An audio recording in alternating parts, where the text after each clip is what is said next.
کسی شہر میں ایک آدمی اپنی بیوی بچوں کے ساتھ رہتا تھا۔ وہ بہت ہی خوشحال گھرانہ تھا۔ ایک دن حاکم کی بیوی بولی، مجھے باغ کی سیر کرنے جانا ہے۔ حاکم نے کہا، چلو بچوں، جلدی سے تیار ہو جاؤ، پھر کہیں گھومنے چلتے ہیں۔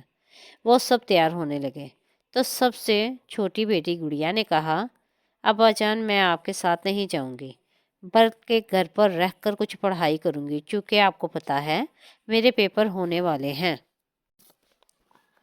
حاکم کو اپنی دونوں بیٹیاں اپنی جان سے پیاری تھیں۔ نازیہ نے کہا، گڑیا ٹھیک کہتی ہے، چلو اسے گھر پر چھوڑ دیتے ہیں تاکہ وہ اچھی طرح سے امتحان کی تیاری کر لے۔ آپ جا کر نور کو آواز دیں اور ساتھ لے آئیں، پھر ہم باہر گھومنے چلتے ہیں۔ پھر وہ لوگ باغ کے لیے نکل گئے۔ گڑیا نے سوچا، اب تو میں گھر میں اکیلی ہوں، کیوں نہ باہر صحن میں بیٹھ کر پڑھائی کر لوں۔ ابھی گڑیا نے اپنا بیگ اٹھایا اور نیچے رکھا ہی تھا کہ ایک چڑیا کہیں سے اڑتی ہوئی آئی اور اس کے پاؤں میں گر گئی۔ گڑیا نے حیرانگی کے ساتھ چڑیا کو پیار سے اٹھایا اور اس کو پانی پلایا۔ گڑیا نے چڑیا کو اپنی گود میں لے لیا اور پڑھائی کرنے لگی۔ اچانک اس کو ایک آواز سنائی دی، تم بہت اچھی لڑکی ہو اور ایک نیک دل بھی۔ میں ایک جادو کی چڑیا تھی۔ گڑیا نے بہت غور سے چڑیا کی بات سنی، پر اس کو کچھ سمجھ نہ آیا، تو گڑیا نے چڑیا سے پوچھا، آپ کہنا کیا چاہتی ہو، ذرا مجھے کھل کے بتاؤ۔ تو چڑیا نے روتے ہوئے کہا، میں ایک بادشاہ کی اکلوتی بیٹی تھی۔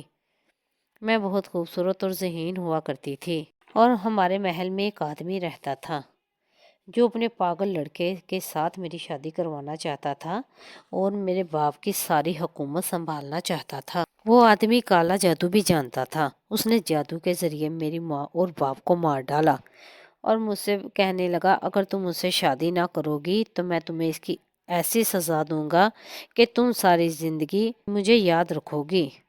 اصل میں جو چڑیا کے روپ میں لڑکی تھی وہ بادشاہ ہی کی بیٹی تھی اور اس کا نام نویرا تھا۔ میں نے اس جادوگر کو انکار کر دیا تو اس نے اپنے جادو کے ذریعے مجھے چڑیا بنا دیا اور کہا، اگر کوئی تم پر رحم کھائے گا اور تم سے پیار کرے گا تو تم اپنی اصل حالت میں آ جاؤ گی۔ اب گڑیا کے سامنے ایک بہت ہی خوبصورت، حسین و جمیل لڑکی بیٹھی تھی۔ اتنے میں گڑیا کے ماں باپ گھر واپس آ گئے۔ گڑیا نے ساری بات اپنے باپ کو بتائی اور کہا، اب پاپا جان، یہ لڑکی ہے جو بادشاہ کی بیٹی تھی اور حالات کی ماری ہوئی ہے۔ میں نے تو اب ایک فیصلہ کیا ہے کہ اب یہ لڑکی ہمارے ساتھ اسی گھر میں رہے گی۔ حاکم نے آگے بڑھ کر شہزادی کے سر پر ہاتھ رکھا اور کہا، آپ جیسے میری یہ بیٹیاں ہیں، آج سے تم بھی میری بیٹی ہو۔ جب سے آشا گھر میں آئی تھی، ہر طرف خوشی کا سماں ہو گیا تھا۔ ادھر جادوگر جب نے حکومت سنبھالی تو لوگوں پر بہت ظلم کرنے لگا۔ خدا کی طرف سے ایسا ہوا کہ جو وہ جنگل میں شکار کھیلنے کے لیے گیا تو وہاں ایک شیر نے اس کو مار ڈالا۔ سچ ہے، جو کسی پر ظلم کرتا ہے خدا اس کو اس کی سزا ضرور دیتا ہے۔